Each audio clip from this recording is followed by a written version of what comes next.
Malam itu seharusnya menjadi momen yang membahagiakan bagi Sinta. Ia duduk di kursi tamu kehormatan bersama suaminya, Arga, di sebuah gedung pernikahan mewah milik keluarga besar Arga. Lampu kristal menggantung megah di langit-langit, musik lembut mengalun, dan aroma wangi bunga mawar memenuhi ruangan. Namun, di balik senyumnya yang tipis, hati Sinta penuh kegelisahan.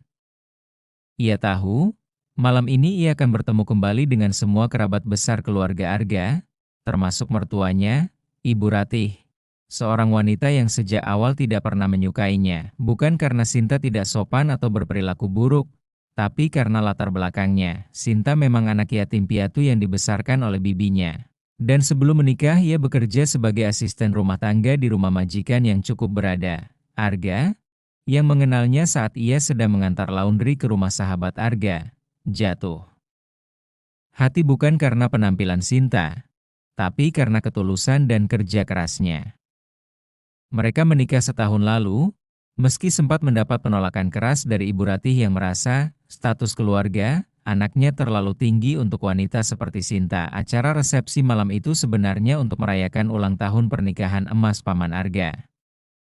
Semua keluarga besar hadir, termasuk kerabat jauh yang bahkan Sinta belum pernah temui. Sinta sudah berusaha berpenampilan sebaik mungkin. Kebaya brokat warna biru muda, rambut disanggul rapi, dan riasan sederhana. Ia berharap setidaknya malam ini, Ibu Ratih bisa melihat dirinya tanpa prasangka, tapi harapannya hancur seketika. Saat mereka memasuki ruangan, Ibu Ratih dengan senyum tipis menyambut Arga, tanpa sedikit pun menatap Sinta. Bahkan, ketika salah satu tante memuji penampilan Sinta, Ibu Ratih dengan nada yang cukup keras berkata, "Ah, dia kan biasa dandanin orang, bukan didandanin." Maklum, dulunya kerja di rumah orang. Ya enggak, Sin? Ucapan itu terdengar jelas oleh beberapa tamu di sekitarnya. Beberapa tertawa kecil, ada yang saling pandang. Sinta mencoba tersenyum, meski pipinya terasa panas. Arga yang berdiri di sampingnya sempat menoleh tajam ke ibunya, tapi Sinta cepat-cepat menepuk tangan suaminya, memberi isyarat untuk tidak memperbesar masalah di depan orang banyak. Tak lama kemudian, momen yang lebih memalukan terjadi. Ketika makan malam dimulai, Ibu Ratih memanggil salah satu pelayan, lalu sambil tertawa kecil berkata, "Tolong ajari menantu saya ini cara menggunakan sendok garpu yang benar ya. Dia kan biasa makan pakai tangan. Nanti malu keluarga kalau salah." Beberapa meja di dekat mereka terdiam. Sinta menunduk, matanya mulai berkaca-kaca. Ia ingin keluar dari ruangan itu, tapi ia tahu kalau pergi, justru akan jadi bahan omongan. Sepanjang malam, ia duduk kaku, mendengar bisik-bisik tamu yang menganggapnya tidak selevel dengan keluarga Arga. Di perjalanan pulang, Sinta hanya menatap keluar jendela mobil, tak mengeluarkan sepatah kata pun. Arga menggenggam tangannya erat. "Aku minta maaf. Suatu hari nanti, kamu bakal buktikan ke semua orang kalau mereka salah," ujar Arga pelan. Sinta hanya mengangguk. Malam itu, ia berjanji pada dirinya sendiri. Ia tidak akan membalas dengan kata-kata, tapi dengan pencapaian yang akan membuat semua orang, termasuk mertuanya, menunduk malu. Pagi setelah malam memalukan itu, Sinta duduk sendirian di dapur rumah kontrakan kecil mereka. Segelas teh hangat di tangannya sudah dingin karena terlalu lama tidak diminum. Kata-kata Ibu Ratih terus terngiang di kepalanya, menusuk seperti duri yang sulit dicabut. Ia sadar, hidupnya tidak akan mudah.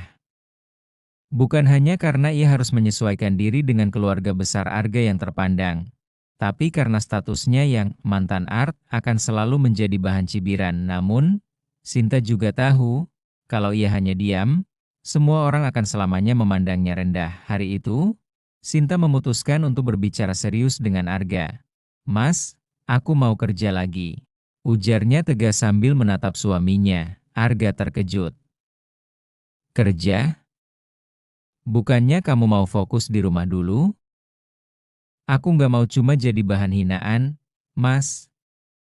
Aku pengen punya sesuatu yang bisa bikin orang lihat aku bukan dari masa laluku, tapi dari apa yang aku capai sekarang," jawab Sinta dengan mata berkaca-kaca. Melihat tekad istrinya, Arga akhirnya mengangguk. Kalau itu yang kamu mau, aku dukung. Tapi jangan sampai kamu capek sendiri. Aku akan bantu sebisaku. Sinta memulai dari nol, ia ingat betul. Dulu ia punya keahlian memasak yang selalu dipuji majikannya. Maka, ia memutuskan untuk membuka usaha kecil-kecilan menjual kue basah. Awalnya, ia membuatnya di rumah dengan peralatan seadanya, lalu menitipkannya di warung sekitar. Namun, seperti yang ia duga, langkahnya tidak mulus. Suatu hari, ketika ia sedang mengantar pesanan kue ke salah satu rumah pelanggan di kompleks mewah, ia tak sengaja bertemu dengan salah satu sepupu Arga. "Oh, jadi ini kerjaan kamu sekarang?" Ujar sepupu itu dengan nada meremehkan sambil melirik kotak kue di tangan Sinta. "Kirain kamu udah jadi ibu rumah tangga yang santai." Sinta hanya tersenyum sopan. "Iya, Mbak. Doakan saja lancar." Begitu pulang, hatinya kembali teriris. Tapi ia mengingat janjinya pada diri sendiri, tidak membalas dengan marah, hanya dengan membuktikan. Bulan demi bulan berlalu, usahanya mulai mendapat pelanggan tetap. Ia mulai belajar lebih banyak lewat internet, teknik dekorasi kue, pemasaran online, hingga cara memotret produknya agar menarik di media sosial. Arga pun ikut membantu mengantarkan pesanan di waktu luang. Meski ia harus pulang malam dari kantornya, perlahan tapi pasti, nama Kue Sinta mulai dikenal. Bahkan, ada beberapa pesanan untuk acara besar seperti arisan dan syukuran. Namun, puncak ujiannya datang ketika Ibu Rati mengetahui kegiatan Sinta. Suatu sore, mereka bertemu di rumah keluarga untuk acara makan bersama. Di hadapan keluarga besar, Ibu Rati kembali melontarkan kalimat sinis. "Jadi kamu sekarang dagang kue?" "Ya, palingan juga buat iseng." "Ya. Tapi ya nggak apa-apalah, namanya juga perempuan, lumayan buat jajan." Beberapa orang tertawa kecil. Arga terlihat menahan emosi, tapi Sinta hanya tersenyum. Di dalam hatinya, ia berkata, "Nanti, Bu, satu hari nanti, Bapak dan Ibu akan tahu siapa yang kalian remehkan." Di perjalanan pulang, Arga bertanya, "Kenapa kamu nggak jawab tadi?" Sinta menatap ke depan sambil menghela napas. "Karena aku mau jawabnya nanti, lewat kerja keras, bukan omongan." Dan sejak malam itu, ia bekerja lebih keras. Tidur hanya 4 jam sehari, bangun subuh untuk menyiapkan pesanan, lalu mengurus rumah, dan melayani pelanggan tanpa keluhan. Ia belum tahu kapan saat itu tiba, tapi ia yakin waktunya akan datang. 2 bulan setelah kejadian makan bersama keluarga itu, usaha kue Sinta berkembang lebih cepat dari yang ia bayangkan. Awalnya, ia hanya mengandalkan pesanan dari tetangga dan teman-teman Arga. Tapi kini pesanan mulai berdatangan dari orang-orang yang sama sekali tidak ia kenal. Media sosial benar-benar membantu.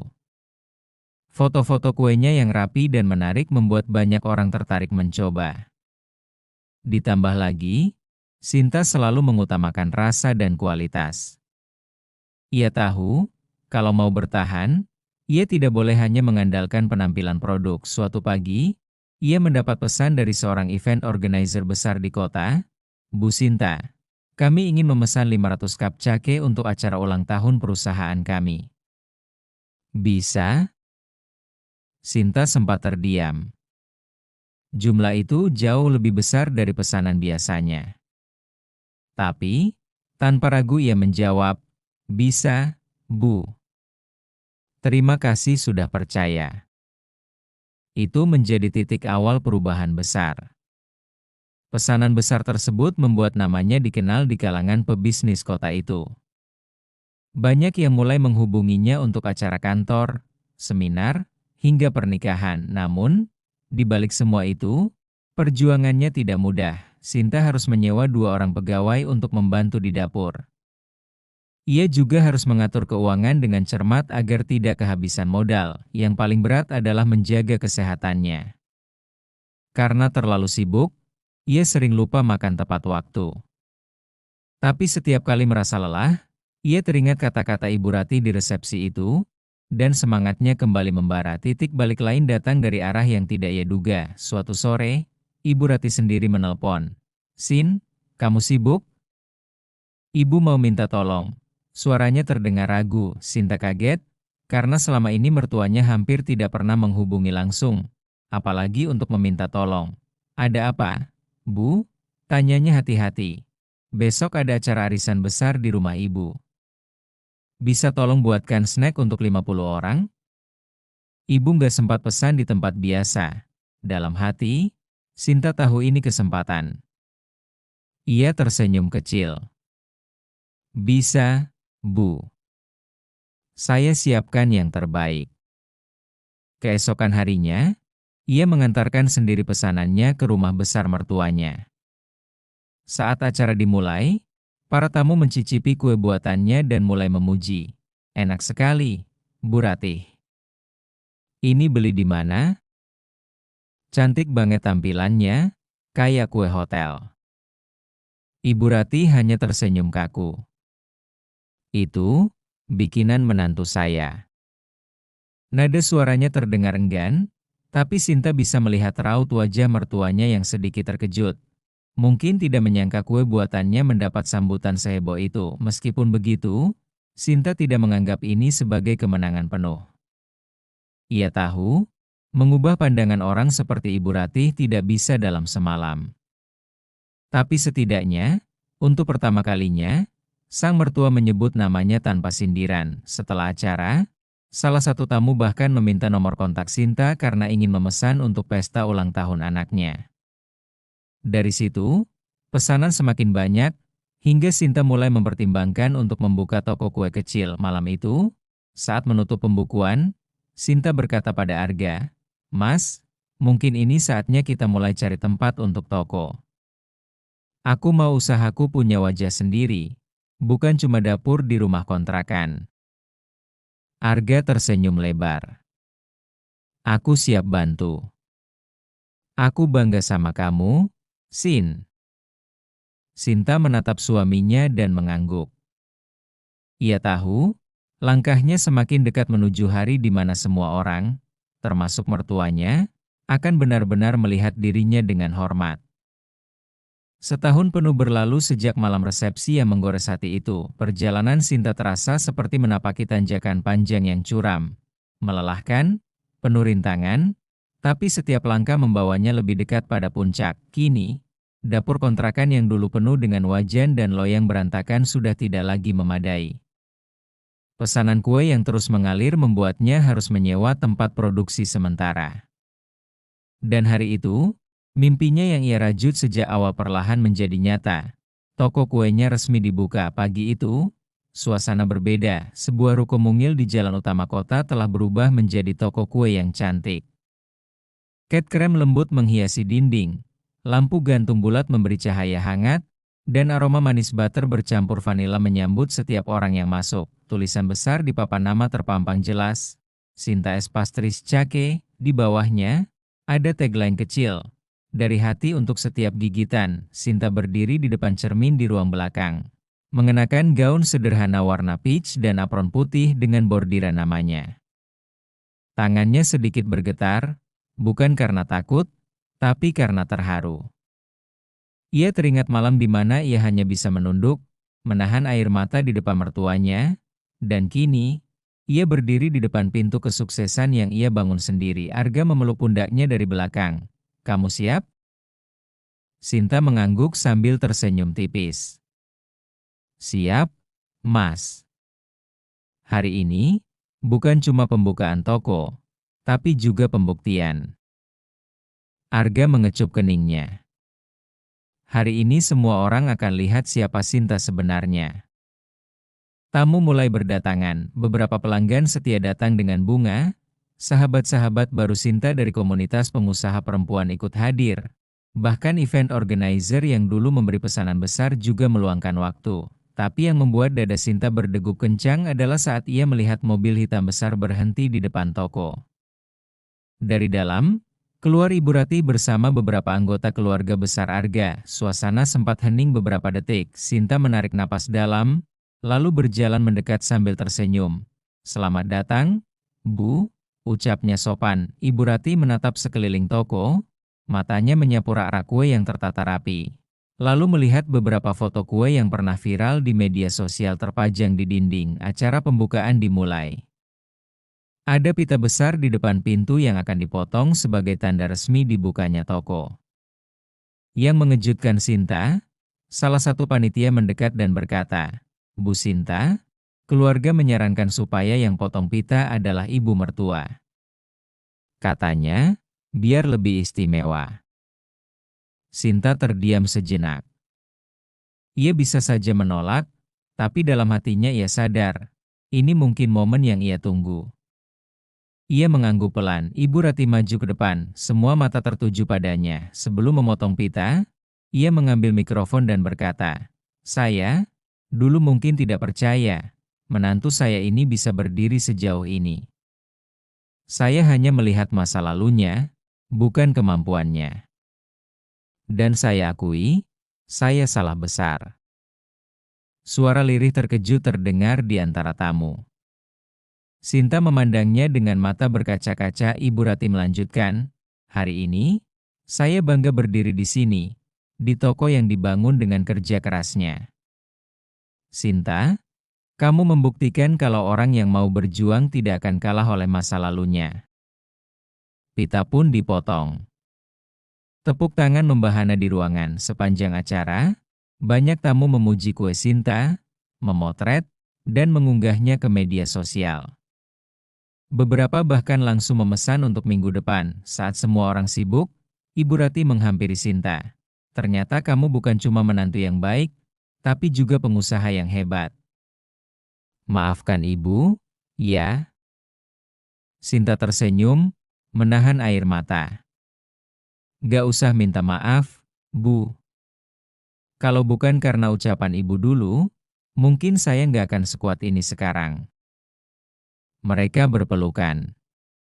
Untuk pertama kalinya, pelukan itu terasa tulus. Malamnya, setelah semua tamu pulang, Sinta duduk di dalam tokonya yang kini hening.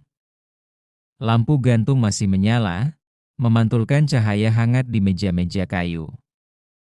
Arga duduk di depannya, memegang tangannya erat. "Kamu berhasil, Sin," katanya. Sinta mengangguk, menatap papan nama toko dari balik kaca. "Aku nggak cuma berhasil buka toko, Mas. Aku berhasil membuktikan kalau setiap orang punya hak untuk dihargai, apapun masa lalunya." Dan malam itu, Sinta tahu, lembaran hidupnya yang baru sudah resmi dimulai.